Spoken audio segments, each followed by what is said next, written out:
Hey guys, your questions have come through on Instagram and I thought I would answer and post them here. And now before I get started, I've been getting a lot of really good comments about the YouTube channel and I very much appreciate that. If you can, like the video, comment, and if possible, go become a member. And everyone, please continue to leave your moose droppings, some periods down in the comments. Helps out the algorithm, helps the channel grow, and helps find more people like you. So without further ado, let's get into these questions. So first question is, what exercise or event surprised you most being much harder than you've expected? Now, fair warning, I didn't prepare for any of these. What was harder than I thought? You know, I was surprised more by things being easy than things being hard. And I don't say it in a bragging way, but it'd be a different dumbbell. It'd be a very thick handle, say it's Shaw, and I was worried about it, and then it was actually okay. I suppose the one thing that surprised me is that throwing sandbags isn't just about being athletic. It isn't just about running quick and being explosive. So that was probably the only thing that I thought I was going to do really well at, and turns out a little bit of practice was needed. Question number 2. Do you ever have days that you struggle to motivate yourself, and how do you tackle it if you do? Yeah, of course. I think we all do. And there's quite a number of days like that, particularly when things get really busy or things aren't going as well as you hope them to. For me, I find that the more things I have that I need to do, the more I just have to get on with it. And the hardest days are when things are not going the way I want them to, and I don't have a good task list. So for me, the first thing that I do on a tougher day is first thing I do on any day is write out everything that I have to accomplish, work my way through that list, and more times than not, I only get about halfway through the list. Then I've got the start of the list for tomorrow. I think it's good practice to actually do that at the end of every day. That way you have it fresh in your mind. But for me, that's how I do it. And I wouldn't say it's motivation. I'd say it's more discipline and holding yourself to high standards. Okay, question number 3. You excited for the Arnold 2022? Will you hit the 475 elephant bar deadlift? No, I don't think I will. That's probably outside of my capacity. There's no suits at the Arnold's. And my deadlift has improved a lot, but to break a world record on it, no. I don't think I'm there yet, but I do think I have a shot at 1,000 pounds. And I'm interested to see where Pavlo's going to be. I think he's the only one who's got a really good shot at breaking the record. But if I had to guess, I'd say not quite yet. I think for reps, he's better than top end strength. But as a fan, as a spectator, I hope that he does. Great question here. When is the Lift Heavy Pet Dogs merch coming? ASAP. This has probably been the number one question in terms of apparel. And yeah, I'm really keen to get it out there. My fiance is obviously a vet, and that sort of encompasses our lives to a T. So definitely going to come, but when you make a shirt, it's more goes into it than you would expect, and you got to make sure the design is right, you got to make sure the material is right, you got to make sure you have stock in, all of that type of stuff. But it is coming. I'm going to estimate that it's going to be in middle of January. Okay. Possible that I do a pre-sale, but last time I did a pre-sale, I didn't like how long those people had to wait, so I would prefer to wait a little bit longer, make sure I have those for you, or at least they're imminent, and then I can send them off much quicker. Who have you become closest to in Strongman, if anyone? In terms of friends, a lot of guys. I mean, virtually every single guy who I've competed against, I'd consider to be my friend, and a lot of my closest friends at the moment would be in the strongman world. But the person I'm closest to, it would have to be Laws, in terms of, like, he's got the most control over my programming and technique and of course all that. But also the part of being a great coach is listening to your athletes about things that are outside of training. And it's something that I stress as well, and I think that's why we mesh quite well, because we'll talk about life and business and stresses and people and how things change when you have a bit of presence online or people perceive you to be a certain way. And that's a big struggle for me. So being able to have him as a sounding board has been invaluable in that way. And if I had to give up him coaching me or him being an advisor and a friend, I'd give up the coach in a heartbeat because the friend side to it means so much to me. So yeah, definitely laws on that one. How many years do you expect to win WSM, Arnold's, or a Rogue? I wouldn't say I expect to win at all. You can't, I think expecting to win sets yourself up for disappointment. And I plan to do this at a high level for maybe another 3 years. And if I'm lucky to be healthy for that whole time, that means I have 12 shots to win one of those. Of those 12, if I were to win 3 or 4, I'd be really quite content. But my goals have less to do with winning competitions as it does to continue my impact and speaking to people like you, which is why the membership side and the sharing the video side, that stuff means the world to me. So if the wins come, that's awesome. It's a proxy to help me get to where I want to be, but it's not the end goal by any means. Here's a good question that I don't know the answer to. What's a pro card? Don't know. I've never seen one. I don't have one. It doesn't seem to hold me back, and it doesn't seem to propel people forward who have one. I actually think and this is a North American thing, a Strongman Corp thing, it seems to hurt people more than it helps people because it stops you from competing in any lower level show, and there's not enough pro level shows for a lot of the weight classes to be able to compete at all. So say you're a lightweight woman, you get your pro card, and now the only thing you can do is OSG and Clash maybe, but you're not allowed to do anything else. And I think that hurts more than helps in a lot of ways. And I think particularly in Canada, Sam and Max are doing some things to try to address that. Next question. How do you stay very upbeat and positive? Do you have a mind trick to not let bad things take over you? I'm not always upbeat and positive. I would say more so than most. I tend to be happy. And the easiest way is to surround yourself with happy people. The second easiest way is if you look at people who get very upset over smaller things in life, those people always tend to have small problems in general. And so as people, we always need a problem. We always need to have something on our mind that we're working on. And if that something is building a business or having a family or taking care of your kids or something that's quite large, then those small things in life don't tend to bother you as much. But if you don't have a whole lot of positive prospects going for you and you're just plodding through the day to day and you're an hourly worker at somewhere that you don't particularly enjoy, then someone cuts you off and all of a sudden that goes to the top of your list of things that you should worry about, where something like that happens for me and it doesn't crack the top 10 or 15, and perspective is easier to have when you have a larger problem or more challenging problem, to contrast the sort of day-to-day minutia. My personality in general, I don't really have time for minutia, even conversation or anything like that.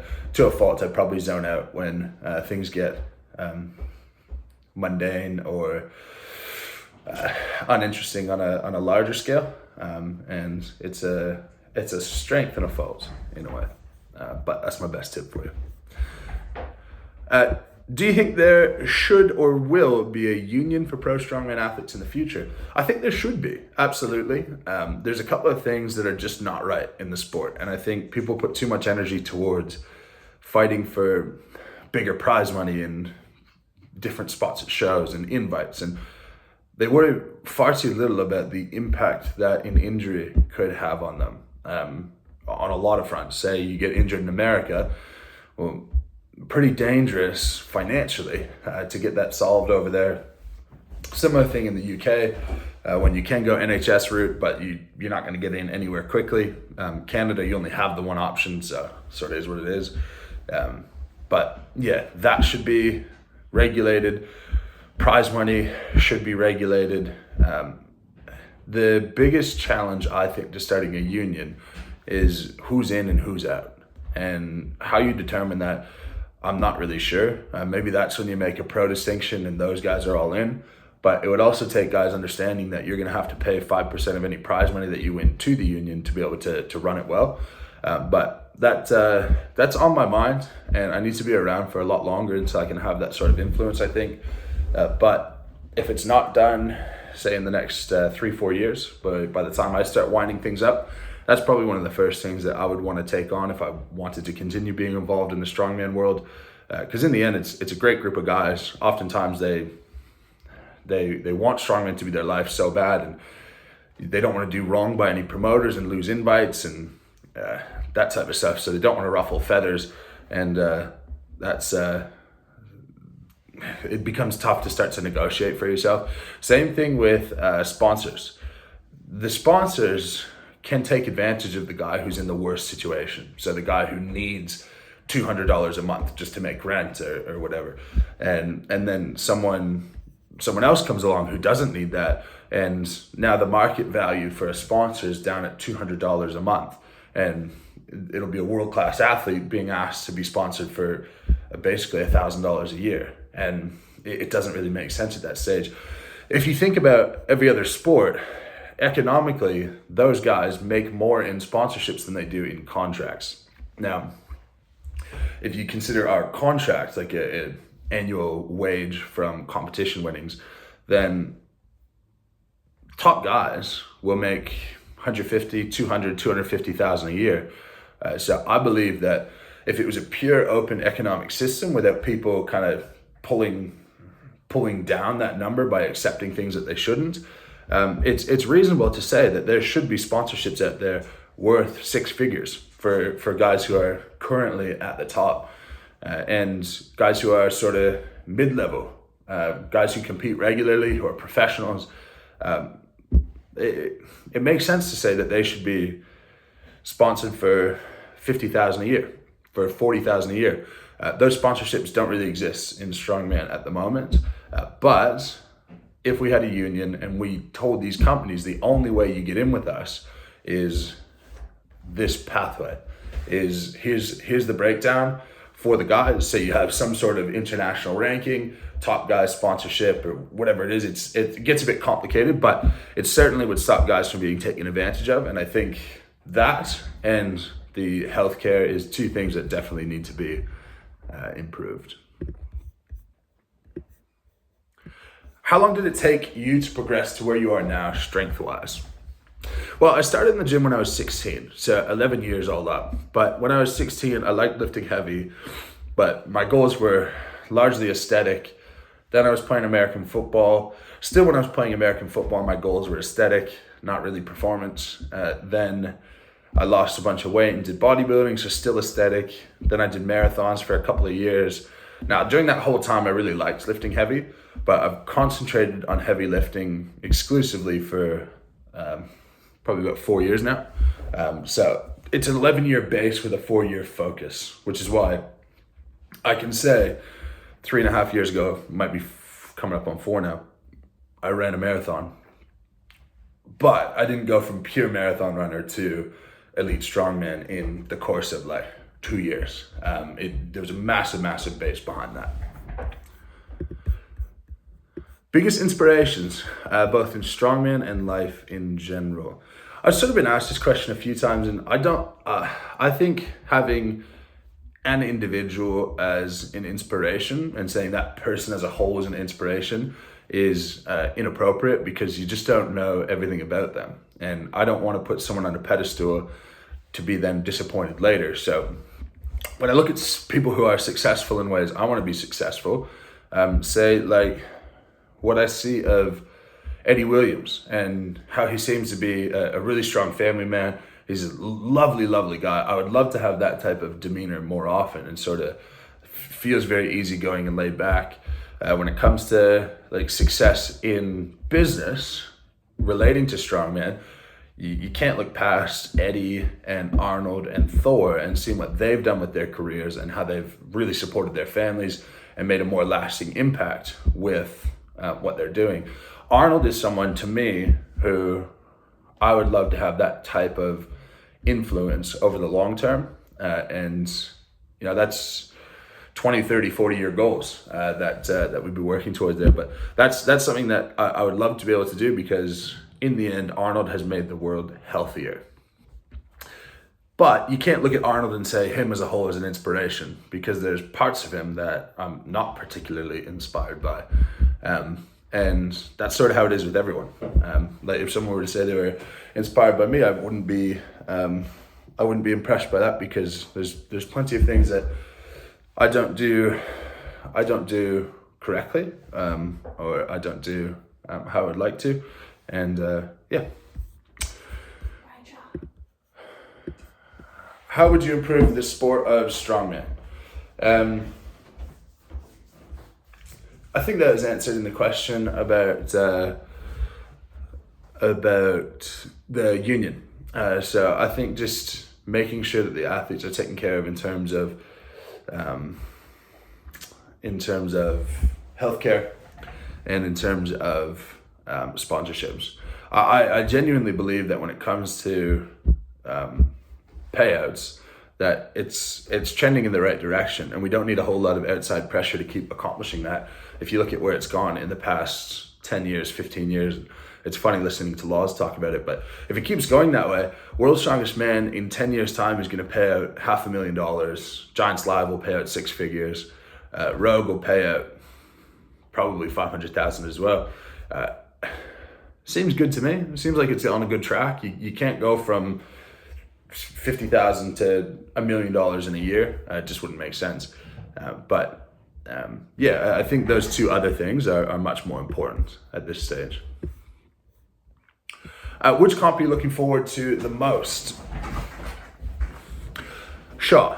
And I've said this before, and I don't really know why, but I think it's just the having 8 events, 15 or 16 guys. It feels like the most. It feels like you get the best results. So if you come last in an event, you lose a heap of points, but you can make those points back with several other events. So yeah, I think that one's the most fun. I think reflecting outside of Giants Live in Cardiff, where I lost on the stone run, I think I let that one slip away from me a little bit, and I wasn't in great shape because I'd competed the week before and blah, blah, blah. But I think that's one that will be really fun to go out to. The guys are sort of in a more relaxed mood there than larger comps like the Rogue or World as well. So yeah, I'd say shot. How do we score your tops in Australia? And what's the thing the worst thing that's happened during a lift? You can get my tops, which by the way is an Australian way of saying shirt. It feels very feminine. You can get my tops on my website. They're always on there, and you can get there through my link tree on my Instagram or just mitchellhooperstrongman.com and check out the apparel. But I'm coming to Australia in January. I'm gonna bring a heap of them along and sell them everywhere I go. I'm doing a handful of seminars, and I imagine the shirts will sell out pretty quickly. So by the looks of it, I'm going Brisbane, maybe Adelaide, Melbourne, Sydney, all between January 18th and 27th. So yeah, that's how you can score them. And the worst thing that's happened during a lift, 2 things. One, I didn't put clips on a 300 kilo squat, or I didn't do up the clip.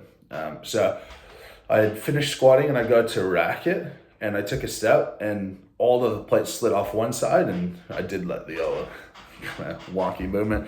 That, and then there's a video of I was doing a front safety bar squat, so the handles over my shoulders, the pad across my neck, squatting, all good. I go rack it, and I hit the rack, but it bounced off the back, and it was just J-hook, so the one side then came off, and it sort of like folded me back.